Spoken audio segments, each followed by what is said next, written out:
नमस्कार, मैं भरत आपका स्वागत करता हूं डीएनवी झारखंड में। आज जानते हैं झारखंड की प्रमुख खबरों के बारे में। इससे पहले आपसे छोटी सी निवेदन है, अगर आप इस चैनल पर नए हैं तो चैनल को सब्सक्राइब कर ले और बेल आइकन को प्रेस कर ले ताकि झारखंड की खबरों की अपडेट आप तक पहुंचता रहे। तो चलिए शुरू करते हैं आज की पहली और बड़ी खबर से।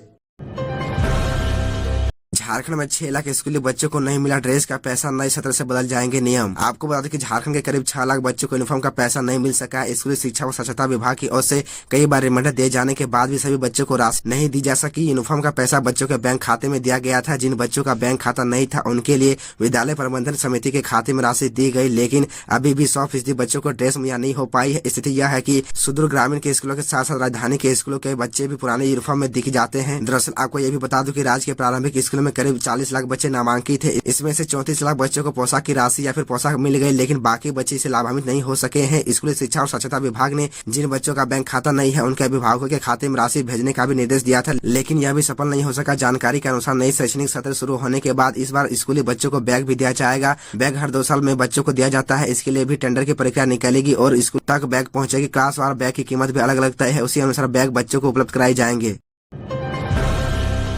पीएलएफआई सुप्रीमो दिनेश गोप गिरफ्तार, नेपाल से हुई गिरफ्तारी रांची लाने की तैयारी। आपको बता दें कि झारखंड में आतंक का प्राय माने जाने वाले peoples liberation front of India PLFI के सुप्रीमो दिनेश गोप को गिरफ्तार कर लिया गया है। दिनेश गोप पर झारखंड पुलिस ने 25 लाख रुपए का इनाम घोषित कर रखा था। एनआईए ने भी उस पर 5 लाख रुपए का इनाम रखा था। इस खूंखार नक्सली को पड़ोसी देश नेपाल से गिरफ्तार किया गया है। राष्ट्रीय जांच एजेंसी एनआईए ने उसे नेपाल से पकड़ा है। दिनेश गोप को रांची लाने की कार्रवाई की जा रही है। आपको बता दें कि झारखंड पुलिस और एनआईए ने ज्वाइंट ऑपरेशन चलाकर प्रतिबंधित नक्सली संगठन पीएलएफआई के सुप्रीमो दिनेश गोप को गिरफ्तार किया है। उस पर कुल 30 लाख रुपए का इनाम था। खबरों में आगे बढ़ने से पहले आपसे छोटी सी निवेदन है कि अगर आप इस चैनल पर नए हैं तो चैनल को सब्सक्राइब अवश्य कर ले ताकि झारखंड की हर खबर आप तक पहुंचा सके। झारखंड में 2024 में भाजपा की सरकार बनी तो 97 में मिनी एनआरसी बाबूलाल। आपको बता दें कि बांग्लादेशी घुसपैठ पर अपनी चिंता जाहिर करते हुए भाजपा विधायक दल के नेता बाबूलाल ने कहा कि वर्ष 2024 में भाजपा की सरकार बनी तो 97 में मिनी एनआरसी कराया जाएगा। बाबूलाल शनिवार को पाकुड़ परिषद में पत्रकारों को संबोधित कर रहे थे। उन्होंने कहा कि संथाल परगना प्रमंडल के 5 जिलों में बांग्लादेशियों की घुसपैठ के चलते डेमोग्राफी बदल गई है। यह बेहद चिंताजनक स्थिति है। साथ ही उन्होंने कहा कि न्यायालय ने भी सरकार से इस पर सवाल पूछे हैं। आपको यह भी बता दें कि इस दौरान राज्य सरकार पर निशाना साधते हुए कहा कि यह मुद्दा वे वर्षों से उठा रहे हैं। घुसपैठ के अनगिनत मामले हैं, इसके प्रमाण भी है, लेकिन राज्य की मौजूदा सरकार घुसपैठियों को साथ दे रही है। उन्होंने कहा कि वोट बैंक के लालच में घुसपैठियों को खुली छूट दी जा रही है। वहीं उन्होंने कहा कि आने वाले दिनों में पूरे राज्य का जनसंख्यिकीय संतुलन बिगड़ जाएगा। साथ ही कहा कि संथाल परगना में मिनी एनआरसी कराना ही समस्या का समाधान है।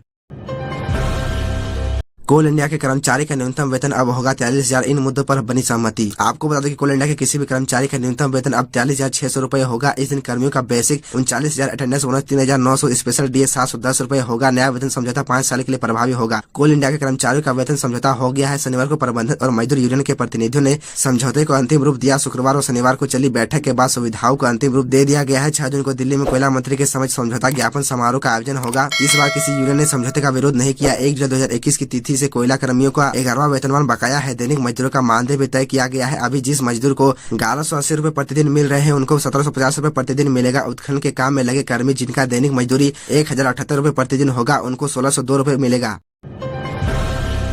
ग्रामीण जलापूर्ति पर वाटर टैक्स लगाने का प्रस्ताव, इन लोगों को नहीं देना होगा शुल्क। आपको बता दें कि पेयजल एवं स्वच्छता विभाग की ओर से राज्य के ग्रामीण जलापूर्ति योजनाओं के संचालन एवं सुपोषण की व्यवस्था को सुदृढ़ करने के लिए झारखंड ग्रामीण पेयजल आपूर्ति नियमावली तैयार कर ली गई है। मंत्रिपरिषद के अनुमोदन के बाद यह नियमावली लागू होगी। इस नियमावली में राज्य के ग्रामीण इलाकों में पेयजल आपूर्ति योजनाओं के संचालन, रख रखाव और मॉनिटरिंग के लिए 100 से 1,000 रुपए तक शुल्क लगाने का प्रस्ताव है। नियमावली में प्रस्तावित प्रावधान के तहत ग्रामीण क्षेत्रों में रहने वाले हर परिवार को पेयजल के लिए प्रति माह 100 रुपए शुल्क देना होगा। वही निजी विद्यालय, निजी आवासीय विद्यालय, बैंक और पोस्ट ऑफिस को प्रति माह शुल्क के रूप में 500 रुपए निर्धारित किया गया है। इसके अलावा निजी संस्थान, अस्पताल, nursing home, 10+2 college, ITI, dhaba, खटाल, गैरेज आदि से प्रति माह 1,000 रुपए शुल्क लेने का प्रावधान किया गया है। आपको बता दें कि नियमावली में गरीब ग्रामीण परिवारों से कोई शुल्क नहीं लेने का प्रावधान किया गया है। नोटबंदी की तरह ही राजनीतिक निर्णय है। 2000 के नोट का चलन से बाहर होना, बोले सीएम हेमंत सोरेन। आपको बता दें कि झारखंड के सीएम हेमंत सोरेन ने रविवार को कहा कि 2000 के नोट चलन से हटाना नोटबंदी की तरह ही एक राजनीतिक निर्णय है। दुर्भाग्य ये है कि इसकी उम्र महज 6-7 साल रही। आपको बता दें कि भारतीय रिजर्व बैंक ने 19 मई को 2000 रुपए के नोट को वापस लेने की घोषणा की और कहा कि ये नोट 30 सितंबर तक बैंक खाते में जमा कराए जा सकते हैं या बदले जा सकते हैं। आपको ये भी बता दें कि झारखंड के मुख्यमंत्री हेमंत सोरेन ने आरोप लगाया है कि चलन से 2000 रुपए का नोट हटाना नोटबंदी की तरह एक राजनीतिक निर्णय है। 5,618 आवास योजना की ही मिली स्वीकृति, 240 दिनों में बनाने का टारगेट। आपको बता दें कि प्रधानमंत्री आवास योजना शहरी से इस साल से 5,618 आवास निर्माण का ही लक्ष्य मिला है। पीएम आवास के चौथे घटक लाभार्थी आधारित व्यक्तिगत आवास निर्माण अंतर्गत 2022-23 में स्वीकृति आवास के निर्माण के लिए नगर विकास विभाग ने समय सीमा भी तय कर दी है। झारखंड सरकार की मांग के अनुसार विकास मंत्रालय ने यह आवंटन दिया था, जिसके बाद जिलावार आवास निर्माण का लक्ष्य करते हुए सूची भेजी गई है। 240 दिनों में आवास बनाने का सभी निकायों का लक्ष्य भी दिया गया है। सभी अधिकारियों को कहा गया है कि वे समयबद्ध योजनाओं की स्वीकृति देकर काम करे। समय सबसे अधिक आवास हजारीबाग, हुसैनीबाद, मेदिनीनगर निकाय का स्वीकृति हुआ है। वहीं जुग, सलाई, बासुकी धाम को सबसे कम आवास स्वीकृति किया गया है। विभाग अधिकारियों के अनुसार अब शहरी क्षेत्र में यह योजना सैचुरेट हो रही है। झारखंड में 10 जिले का पारा 40 डिग्री के पार, अभी 4 डिग्री तक और बढ़ेगी गर्मी। बादल, गर्जन और वज्रपात पर राहत के नहीं है आसार। आपको बता दें कि झारखंड में अभी गर्मी सताएगी ही, ऐसा इसलिए कि अभी मौसम का मिजाज 40 डिग्री के ऊपर है। राज्य के 10 जिले ऐसे हैं जहां का तापमान 40 डिग्री पार कर गया है। मौसम विभाग के आंकड़े के मुताबिक डाल्टनगंज का अधिकतम तापमान 43 डिग्री रहा, जमशेदपुर का तापमान 41 डिग्री रहा। वही मौसम विभाग की ओर से शनिवार की रात जारी आंकड़े के मुताबिक राजधानी रांची का तापमान 39 डिग्री सेल्सियस रहा। आपको बता दें कि मौसम विभाग की ओर से दी गई सूचना के मुताबिक अभी तापमान में बढ़ोतरी होने के पूरे आसार है। अगले 4 दिनों तक तापमान में बढ़ोतरी होगी। यह बढ़ोतरी बरकरार रहेगी। पूरे राज्य में 3 डिग्री तक की बढ़ोतरी होने की उम्मीद है। वैसे मौसम विभाग ने यह भी कहा है कि राज्य के कई इलाके में बादल, गर्जन और वज्रपात भी हो सकता है, पर इससे राहत नहीं मिलेगी। ऐसी स्थिति 25 जून तक रहेगी। इस दौरान हवा की रफ्तार सामान्य से तेज हो सकती है।